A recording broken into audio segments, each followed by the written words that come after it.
বন্দ্যোপাধ্যায় ঠিক সকাল 11টায় বেরোন এবং তার টাইম ছিল 11টা থেকে 12টার মধ্যে তাকে উপস্থিত হতে হবে বিধাননগর আদালতে এবং সেখানে হাজির হয়ে তার কণ্ঠস্বরের নমুনা দেওয়ার কথা। বেলা 12টায় ম্যাজিস্ট্রেটের কাছে সামনে সিআইডি আধিকারিকদের উপস্থিতিতে কণ্ঠস্বরের নমুনা দেওয়ার নির্দেশ তাকে দেওয়া হয়েছে। সেই মতনই ইতিমধ্যে প্রস্তুতি সারা হয়ে গিয়েছে আদালত চত্বরে এবং বুধবার সকাল থেকে আমরা দেখছি যে আজ সকাল থেকে আমরা দেখছি যে নিরাপত্তা ব্যবস্থা জোরদার করা হয়েছে, র্যাফও নামানো হয়েছে।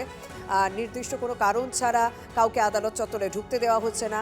জমায়েতের দিকেও কড়া নজর রেখেছে পুলিশ। আর অভিষেক বন্দ্যোপাধ্যায় আদালত চত্বরে পৌঁছলে যাতে কোনো রকম অপ্রীতিকর পরিস্থিতি না তৈরি হয় সেদিকেও সজাগ দৃষ্টি রয়েছে। নির্বাচনী প্রচার পর্বের ডিজে সংক্রান্তের মন্তব্যের কারণে অভিষেকের বিরুদ্ধে মামলা হয়। সেই মামলাতে ইতিমধ্যে বিধাননগর আদালতে ঢুকে গিয়েছেন অভিষেক বন্দ্যোপাধ্যায়, তৃণমূল সাংসদ অভিষেক বন্দ্যোপাধ্যায় বিধাননগর আদালত চত্বরে প্রবেশ করলেন। আমি যেরকমটাই বলেছিলাম, গাড়ি করে এসে একেবারে সোজা আদালত চত্বরে ঢুকে গেলেন এবং কড়া পুলিশের নিরাপত্তা রয়েছে, র্যাব নামানো হয়েছে এবং পুলিশের উচ্চপদস্থ আধিকারিকরা তারাও সেখানে উপস্থিত রয়েছেন যাতে কোনো রকম জমায়েত না হয় সেদিকেও কড়া নজর রাখা হয়েছে। কারণ আদালতের নির্দেশ রয়েছে, হাইকোর্টের নির্দেশ রয়েছে পুলিশকে অভিষেক বন্দ্যোপাধ্যায়, তৃণমূল সাংসদ অভিষেক বন্দ্যোপাধ্যায়ের নিরাপত্তা ব্যবস্থা যথেষ্ট জোরদার করতে হবে। অভিষেক বন্দ্যোপাধ্যায় তিনি ঢুকছেন, আমরা দেখতে পাচ্ছি পুলিশে ঘেরা টোপে অভিষেক বন্দ্যোপাধ্যায় আদালতে ঢুকে গেলেন।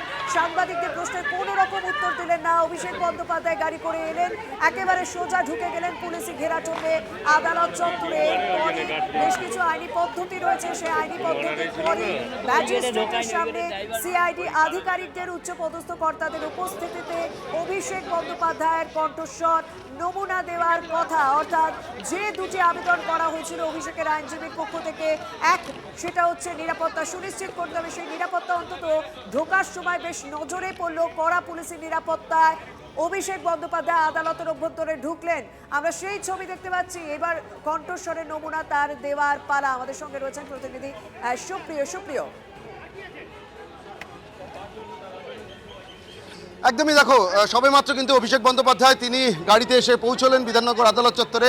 আমার পেছন থেকে সবেমাত্র কিন্তু তার যে গাড়ি সেই গাড়ি বেরিয়ে গেল এবং গাড়ি থেকে নামার পর ইতিমধ্যেই কিন্তু আদালত চত্বরের ভেতরে পৌঁছে গেছেন অভিষেক বন্দ্যোপাধ্যায় এবং নিরাপত্তার যে আটাশাটো বেষ্টনী সেই ছবিটাও তুমি দেখতে পেলে। একেবারে র্যাফের যারা জওয়ানরা রয়েছেন তারা কিন্তু ঘিরে দুদিক থেকে ঘিরে তার মাঝে কর্ডন করে তাকে কিন্তু আদালত চত্বরের ভেতরে নিয়ে পৌঁছলো। তার কারণ কোনো রকম কোনো অপ্রীতিকর পরিস্থিতি যাতে তৈরি না হয়, আইন শৃঙ্খলা পরিস্থিতির অবনতি না ঘটে বা ডিম ছোড়ার মতন কোনো ঘটনা যাতে না ঘটে সেদিকে কিন্তু বিশেষভাবে নজর রাখার জন্য আদালতের তরফ থেকে নির্দেশ দেওয়া হয়েছিল।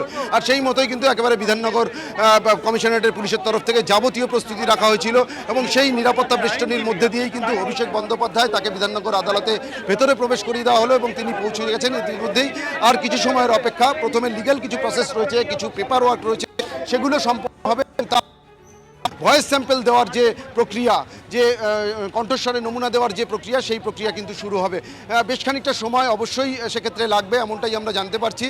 তবে কতক্ষণে সেই প্রক্রিয়া শেষ হয় সেটাও দেখার। তবে অভিযোগকারী রাজীব সরকার তিনি কিন্তু আবার আদালতে আজকেই মেনশন করেছেন যে শুধুমাত্র কণ্ঠস্বরের নমুনা দিকে নজর রাখো। প্রথমে 30শে জুন, তারপর 8ই জুলাই হাজিরা দেওয়ার কথা হয়েছিল, নোটিশ পাঠানো হয়েছিল।